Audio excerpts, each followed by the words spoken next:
Hello everyone, আমি ঋতু colour palette পেজে আপনাদের সবাইকে স্বাগতম। আজ নিয়ে এলাম একটি অ্যাবস্ট্রাক্ট কাওয়ার্ড পেন্টিং নিয়ে। চলুন তাহলে শুরু করে ফেলি। এখানে কাগজ হিসেবে আমি ব্যবহার করেছি বক্সবোর্ডের উপর 4 ইঞ্চির একটি বৃত্ত করে নিয়েছি এবং আমি এই বৃত্তর মধ্যেই আমি আমার পেন্টিংটি করব।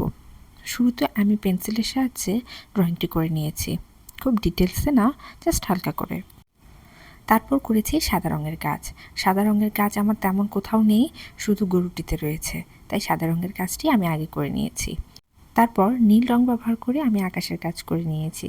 তারপর গরুটি যে বসে রয়েছে মাঠের মধ্যে, সেটুকু জায়গা আমি টিয়া রং ব্যবহার করেছি।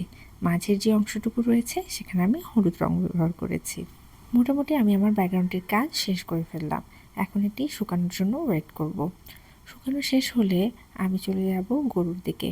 গরুর যে মুখের অংশটুকু রয়েছে সেখানে আমি গোলাপি রং ব্যবহার করছি এবং গরুর জিহ্বাটা বের হয়ে আছে সেটি আমি লাল রং ব্যবহার করছি এবং নীল রং ব্যবহার করে গরুর চোখগুলো করে ফেললাম। এখন গরুর সাদা অংশ ছাড়া আমি অল্প কিছু কিছু জায়গা ফাঁকা রেখেছিলাম, সেটুকু জায়গাতে আমি খয়েরি রং ব্যবহার করে এক একে করে নিচ্ছি। কিছু জায়গায় বৃত্তর মতন করে নিচ্ছি, কিছু জায়গায় অর্ধবৃত্তর মতন করে নিচ্ছি এবং পায়ের যে অংশগুলো রয়েছে সেগুলো তো আমি খয়েরি রং ব্যবহার করেছি। এবং গরুটির হাতে একটি টাবের মতন রয়েছে, যেটা দইয়ের টাব, সেটিও আমি একইভাবে করে নিচ্ছি। এখন আমি গরুটির পাশে থাকা কিছু গাছ করে নিচ্ছি। এগুলো আমি ম্যাজেন্টা কালার ব্যবহার করে নিচ্ছি। যেহেতু আমার গাছটি স্ট্রাক, সেক্ষেত্রে আমি এখানে গাছের পাতাগুলো ম্যাজেন্টা কালার রেখেছি এবং কিছু পাতা কমলা কালার রেখেছি এবং দইয়ের যে টাবটি রয়েছে সেটি আমি একটু কালারফুল করলাম।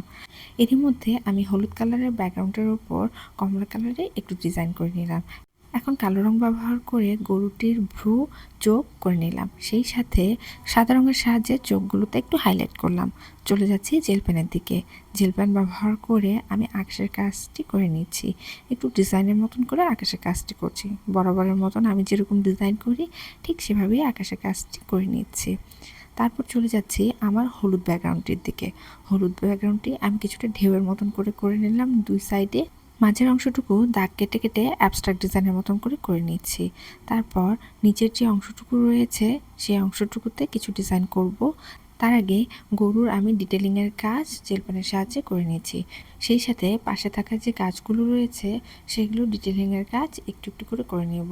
জেল পেন দিয়ে কাজ আমি আরেকটু পরে করব। এখন চলে যাচ্ছি মার্কার পেনের দিকে। মার্কার পেন ব্যবহার করে আমি আমার পেন্টিংটির পুরো ব্যাকগ্রাউন্ডটি করে নিচ্ছি। মার্কার পেনের কাজ শেষ। এখন আমি আবার জেল পেনে আসলাম। জেল পেনের সাহায্যে আমি পাতার ডিটেলস বের করে আনছি।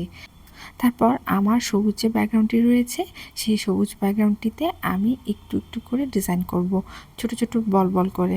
তারপর হলুদ ব্যাকগ্রাউন্ডটিতেও আমি একটু ডিজাইন করে নেব। এই তো কাজ আমার শেষ। ভিডিওটি যদি আপনাদের ভালো লেগে থাকে লাইক, কমেন্ট, শেয়ার করতে ভুলবেন না। ধন্যবাদ।